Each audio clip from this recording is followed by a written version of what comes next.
منا نوالا میں گندم کی فصل ہونے کو ہے تیار، کٹائی میں صرف 10 سے 12 دن کا انتظار، کاشتکاروں نے گندم کی فصل سے امیدیں باندھی۔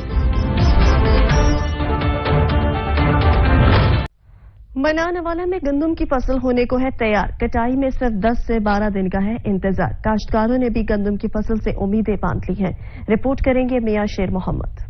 گندم کی فصل پک کر تیار ہونے کو ہے، گندم کی کٹائی میں صرف 10 سے 12 دن باقی رہ گئے ہیں، کاشتکاروں نے بھی گندم کی فصل سے امیدیں باندھ لی ہیں۔ کاشتکاروں کا کہنا ہے کہ لاکھوں روپے گندم تیار کرنے میں لگ جاتے ہیں، لیکن حکومت کی جانب سے کوئی بھی اچھا ریٹ نہ دیا گیا۔ 1800 فی من کے حساب سے گندم بیچنے سے زیادہ فائدہ نہیں ہوگا۔ حال ہی میں ہونے والی بارشوں سے بھی گندم کافی متاثر ہو چکی ہے، جس کی وجہ سے اوسط میں کمی آئی ہے، لہذا گندم کی قیمت 2000 فی من کے حساب سے مقرر کی جائے۔ ہم نے 4 سے 5 ایکڑ زمین گندم کی بوئی ہے، تو لہٰذا جو حکومت پنجاب کی طرف سے اس کا ریٹ ہے وہ بہت کم ہے۔ کاشتکاروں نے حکومت پنجاب سے مطالبہ کیا ہے کہ گندم کی قیمت میں اضافہ کیا جائے۔ میاں شیر محمد زرگر، سچ نیوز، مانا والا۔